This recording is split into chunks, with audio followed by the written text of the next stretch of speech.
And how do you see the way that they're going to respond to this sort of escalation? What can Saudi Arabia do? Invade Yemen? Oh, they did that, and they're not winning. Bomb? Well, they've done that, and there's not a damn thing the Saudis can do. I mean, the bottom line is the Saudis need to be careful about, Yemeni escalation, because in addition to the blockade, which they've now imposed on Saudi Arabia, and people need to understand the blockade, what the importance of this blockade is that when the Iranians asserted control over the Strait of Hormuz, the Saudis rerouted 70% of their oil production to Yanbu, the port of Yanbu, and it sails through the Bab el-Mandeb Straits, which are now closed. So basically, Saudi Arabia is exporting zero oil, zero. And there's nothing they can do about it, literally nothing they can do about it, because the Yemeni missiles will sink the Saudi oil tankers. What they can do is sue for peace, but we also have to remember what prompted this. This isn't the Houthi waking up and saying, well, we're going to play a geopolitical card today, out of nowhere.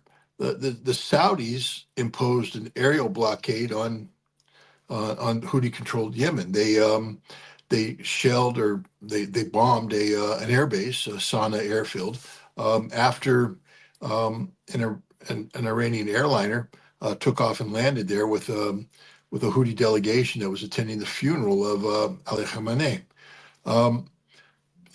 Saudi Arabia is 100% in the wrong. What's even more amazing is that President Donald Trump encouraged the Saudis to bomb Yemen. Any rational actor would know that that would have triggered a Yemeni response, which would have probably included the closure of the Bab el-Mandeb Straits, which they've done. So why did Donald Trump, allow Saudi Arabia to, enter such an obvious trap, especially when there's no solution to this? It raises questions about the viability of the U.S.-Saudi relationship. To be honest, that the United States might have a hidden agenda here, but the bottom line is that the Saudis are screwed. And this will be the end of Saudi Arabia if they don't reverse this, because without money, without oil, Saudi Arabia has no money, no economy. And right now, Saudi Arabia has no cards to play, none. When you talk about the agenda in Washington, if I put myself in the shoes of Donald Trump and his administration, I would say, with the difficulties we are facing in the Strait of Hormuz and the closure of the Strait of Hormuz, why would I have to support a strike on Yemeni airport?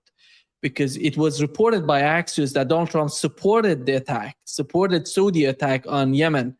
Why would you want to do that if you're facing many difficulties in the Strait of Hormuz? I don't know. Rationally, there's no reason for this. So we have to start thinking irrationally, and this is purely a product of supposition. There's no hard fact to back this up. But when you take a look at what's driving Donald Trump's actions, it's largely oil. We know that the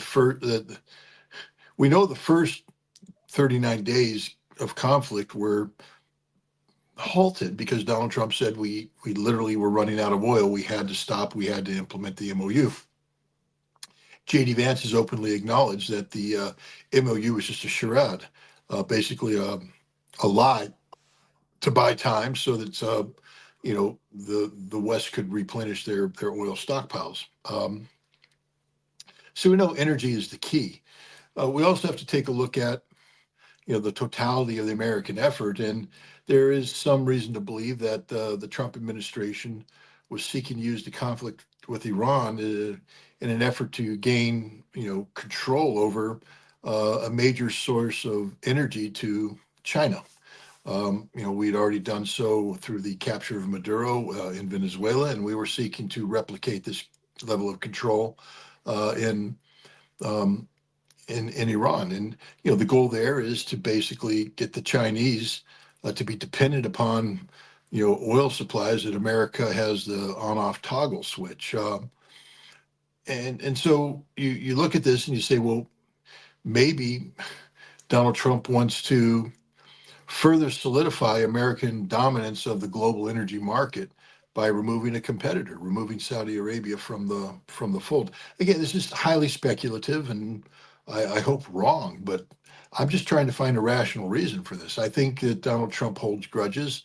I think he remembers when the Saudis took umbrage at him claiming America was the dominant power, and they said Saudi Arabia will be the dominant power, going forward because of their, because of their energy dominance. So I'm speculating that Donald Trump could have been setting Saudi Arabia up to fail, to make Saudi Arabia more dependent upon the United States for security needs, and to create opportunities in the global market for American energy. Then, what do you make of the recent comments about, because many people are talking about how to deal with the pickaxe mountain in Iran, because it seems that they're deciding about if they're going to hit it and what would be that attack. Are they going to use, again, B-2 bombers to hit that mountain? How effective that could be? Even they're talking about maybe nuclear weapons they're going to use. What is your understanding of that sort of attack if they decide to do it? This is a dangerous situation because the way that the Trump administration is framing the pickaxe target is in the form of a potential existential threat to the United States and the global community from an Iranian nuclear weapon that could be, built in a reconstituted enrichment hall, reconstituted, nuclear warhead design center, et cetera. If Trump is able to articulate convincingly that Iran poses a existential threat to the United States and its allies through the potential of possessing a nuclear weapon, and that it was derived from a nuclear program that the United States claims is weaponized, then I am fearful that we've just, from a doctrine standpoint, literally created a definition that's backed up by the nuclear posture review and the commander's guidance to the nuclear posture review, nuclear implementation plan, that permits the United States to use nuclear weapons. There's rumors that Donald Trump has, once, maybe twice, approached the Pentagon for permission to use, or not permission, but for them to draw up a nuclear strike option against Iran. And both times the chairman of the Joint Chiefs of Staff has rejected this, saying that it's fundamentally unconstitutional, these orders. But here we could see an effort to, use intelligence information to manufacture a threat that was adaptable to U.S. doctrine, and I am concerned about that. I'm not going to be dismissive of it. Nima, that I've said all along that the United States, if Iran, put their stuff in places that couldn't be destroyed, that the United States, would consider the use of nuclear weapons. Well, we know that Donald Trump has already considered the use of nuclear weapons. Now we see the potential for a scenario where he would, authorize the use of nuclear weapons and the military would concur. That's the danger of Pickaxe Mountain, because there's no conventional weaponry that can take it out. And, if Donald Trump's, creating a scenario of that has Iran developing a nuclear weapon, then the logical, direction for U.S. policy is to destroy that weapon using whatever means possible, to include nuclear weapons, because this is doctrinally what our nuclear arsenal is all about. People took umbrage at this. They didn't like me saying this, but here we are. This is the exact scenario we face. I'm not saying that Trump's going to use nuclear weapons. I'm saying that the fact that you and I are having this conversation, underscores the danger of the moment, that there is the potential, there's a pathway to a cognizable justification for the use of nuclear weapons against Iran because of the the durability of pickaxe to conventional interdiction. And if we determine that Iran is putting in a viable centrifuge capability, that Iran has installed a nuclear warhead assembly plant, or pilot plant, that Iran could be days away from having a deliverable nuclear weapon, we may use a nuclear weapon ourselves. How is that going to change the concept of using nuclear weapons or building nuclear weapons? How is that going to? Well, this fundamentally alters everything. This is why it's so dangerous. I've used the argument I'm about to articulate. I haven't used it against the Americans. I've used it against the Russians. For those Russians who embrace Sergei Karaganov's, doctrine of preemptive strike to include nuclear weapons. Remember, in June of 2023, Karaganov published an article in which he, postulated the possibility of, attacking Poznan with a nuclear weapon, Poland, and that the United States would do nothing because it's not willing to trade Boston for Poznan.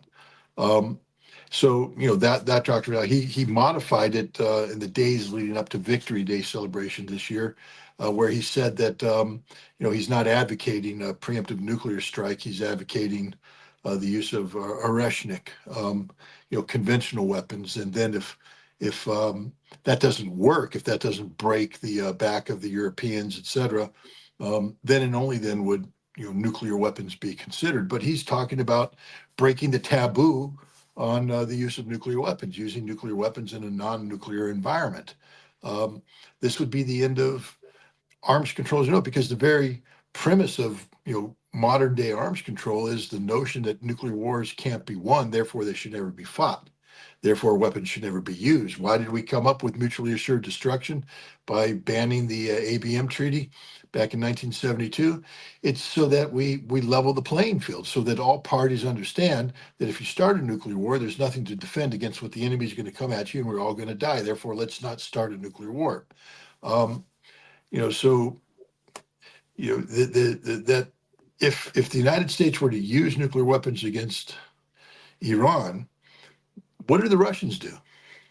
Because right now the Russians are embracing a nuclear doctrine premised on that basic fundamental concept. Nuclear wars can't be won, therefore they should never be fought. And yet, if the United States uses nuclear weapons, the Russian doctrine is immediately outdated, because the United States has now embraced a doctrine that says nuclear wars can be won, and we will use nuclear weapons preemptively.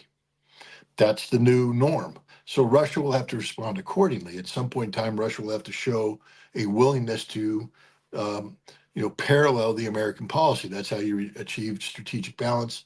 And they would have to use a nuclear weapon against, a threat city. And who knows what they'd nuke? Maybe they'd nuke Poland. Maybe they'd nuke a Baltic state. But they have to nuke somebody so that they tell the Americans, we too have nuclear weapons, and we too will use them preemptively as a message to the Americans: don't mess with Russia.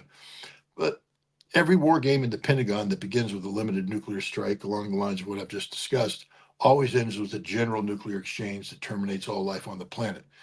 So this is the problem. With any use of nuclear weapons by night, the genie is out of the bottle now, and it will never go. It's like putting toothpaste back in the tube. You're just not going to do it. Yeah. Just Scott, with what's going on as we talk, there are explosions happening in Kuwait.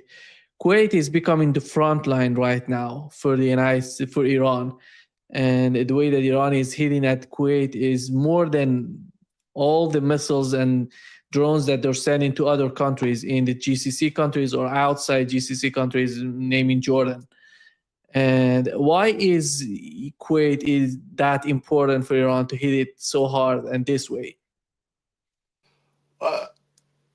I don't know if it's important. I mean, the United Arab Emirates seems to be a more important target if you were going to be seeking to. I think it's because Kuwait is the least important of major targets. and that it is vulnerable to the kind of strikes that Iran is putting in right now. These strikes are designed to take out desalination plants and energy production. Desalination plants taken out mean you have no fresh water. Take out energy production. I'm talking about, energy power plants. You have no electricity for air conditioning, and um, life becomes unlivable. And so I think what uh, the Iranians are doing is setting the example, saying that there is a price to pay for continued bombardment of Iran. And Kuwait is providing a base for the launch of ATACMS missiles, by by the U.S. forces. And so Kuwait is clearly an enemy state. Iran is, I believe, setting Kuwait up for the total destruction of its major civilian infrastructure. That means there will be no ability to generate water from desalination. There will be no ability to generate energy from power plants, and then Kuwait dies as a state.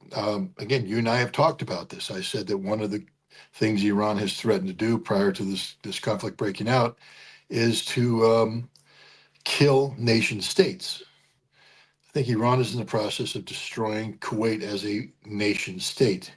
Um, maybe Bahrain will be targeted next. Who knows? I'm not doing Iranian targeting for them, but the point is, um, I think Iran is looking to weaken Kuwait and set the precedent, so that when they say next is the United Arab Emirates, that the sheiks there sit up and go, whoa, whoa, whoa, no, no, no, no, no, we don't want any of this. What do we need to do to prevent our country from being destroyed? Because the reality is that there is no nation in the Persian Gulf that can defend itself against Iran. None. There's no air defense systems, nothing. So if Iran wanted to destroy them, Iran could destroy them. And the message that needs to be sent back to to the UAE and to Kuwait and to other Gulf Arab states is that you know we will destroy your nation. We will terminate you as a viable modern nation. And I think that's what is behind the Kuwaiti targeting. I don't think they've actually brought in nation killing strikes yet, but I do believe that they're setting Kuwait up for a terminal event. Um, and when it happens, it's going to be tragic for millions of people. But I think that's what's going on with the Russian bombardment of Kuwait. The United States is withdrawing or withdrew from two bases in Saudi Arabia and in Jordan because of the recent attacks in Jordan. One of them, as you know, there were 4 casualties so far been announced, and many people were injured, and they were sent to Germany. And how do you see the situation, Scott, considering Jordan and the way that Iran is getting? It seems they're receiving intelligence from Jordanians, and it was confirmed. IRGC claimed that. Then Donald Trump confirmed that in his speech. He said that they were, sending intelligence to Iranians. That's why they know about our position in Jordan. And what is your understanding of the next step on the part of Washington? If Jordan is not safe, where are they going to go? Is that going to be in Israel? Is that going to be in Greece, or maybe Bulgaria, or I don't know, Diego Garcia? What else can they do, in your opinion? What else can who do? The United States, because they have to use these fighter jets, these refueling tankers, these troops. They're not safe. Yesterday we had an attack in, No, I know where in the attacks are. Yeah, Bahrain. yeah, yeah. I mean, what the United States will fall back on bases that will make them less susceptible to destruction. At some point in time, um, it's going to become very complicated to launch strike packages against Iran, because we have to deal with, flight time, fuel. So, you're going to have planes take off, get refueled, fly, probably get refueled again, bomb, come back, refueled. So you could be looking, up to, 4 or 5 refueling events, depending on how far back you put the aircraft. But our Air Force is designed to do just that. So the idea that we'll stop attacking Iran because, we've moved these bases, no, will continue. But it doesn't matter because we're going to run out of ammunition soon. The fact of the matter is the United States has a very finite amount of air delivered munitions available, and we're about to run out of them. And when we do, it's going to be catastrophic for the United States. Yeah. Do you believe that the next step would be somehow Israel? And Israel doesn't seem to be willing to join the fight. Yesterday, Smotrich said that we're feeling just fine here. We don't want to join the fight. This is a tit for tat, and the United States is fighting the war, and we don't need to get involved. If they put these fighter jets and refueling tankers in Israel, is the war going to get to Israel finally? It could. In theory, Iran could decide not to grant safe status to the Iranians and or safe status to the United States and Israel, and begin attacking these targets. And this would escalate to Israel launching strikes back. But again, Israel in the original 39-day conflict was one of the parties suing for peace. Enough was enough. And this is the reality. There's nothing that's changed in the Israeli military posture that implies that they might be able to get a different outcome from simply repeating bombing of the past. Israel gave it their best shot. They put their best set of targets out there and they dropped bombs on them. It didn't achieve anything. What the Iranians were doing in the end was blowing up office buildings that were not known to the naked eye, but to the insiders, they knew it was a place where Israeli intelligence was operating, a place where special systems were being developed or deployed or owned. And they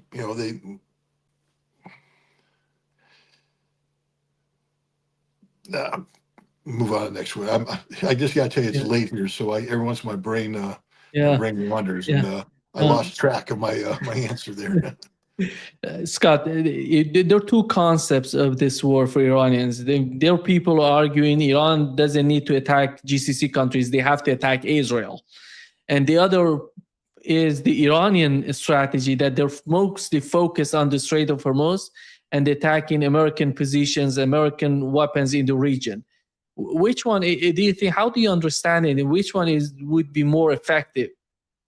The one that wins the wars, which is attack American bases and attack Gulf Arab states. And focus. The people that want to strike Israel are Israeli haters. I'm not here to defend Israel. I'm not here to try and say, oh, Israel's good, bad, and the other. What I'm here to say is that from the Iranian perspective, their strategic goal is to drive the United States out of the Gulf. And you achieve that by defeating the United States. Your major effort to squeeze the world isn't bombing Israel, but to prevent oil energy from departing area, and if necessary, in retaliation, to destroy or damage oil production facilities in the Gulf Coast region, et cetera. This is what Iran's doing. All the people that are saying, no, you got to attack Israel, they're the same people saying that Russia has to attack Europe. Why?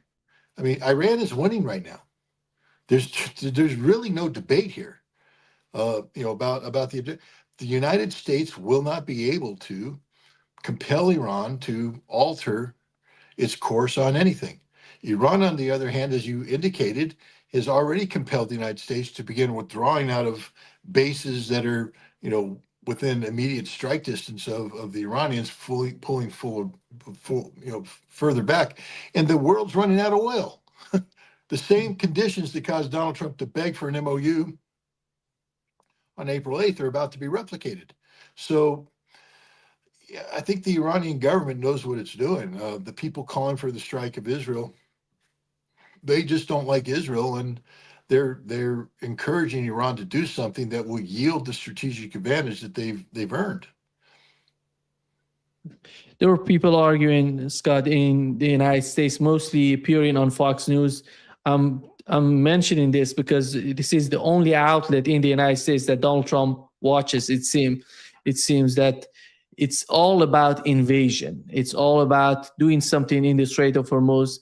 They're talking about the Qeshm Island. They're talking about the Khark Island. Something doing at the border with the Iraqi Kurdistan.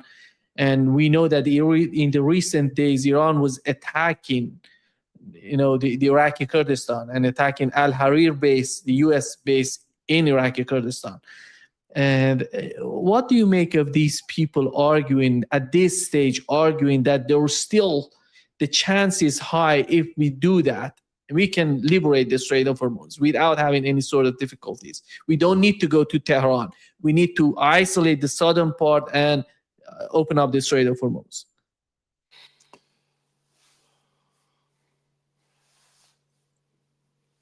I think we, have to understand. I mean, who's articulating for this? We know there's people on Fox News. We know, but we've seen General Wesley Clark allude to this. We've seen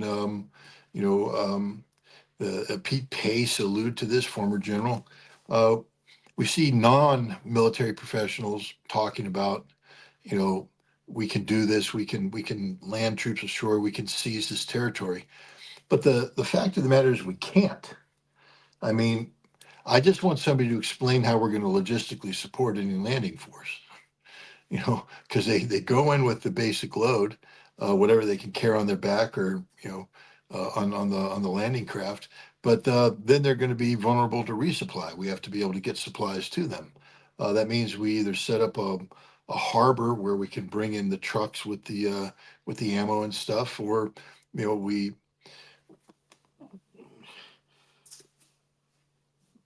ship in the trucks on their own. Who knows? But the point is, logistics will define this. Marines, of course, have a proclivity for giving their lives in support of very dangerous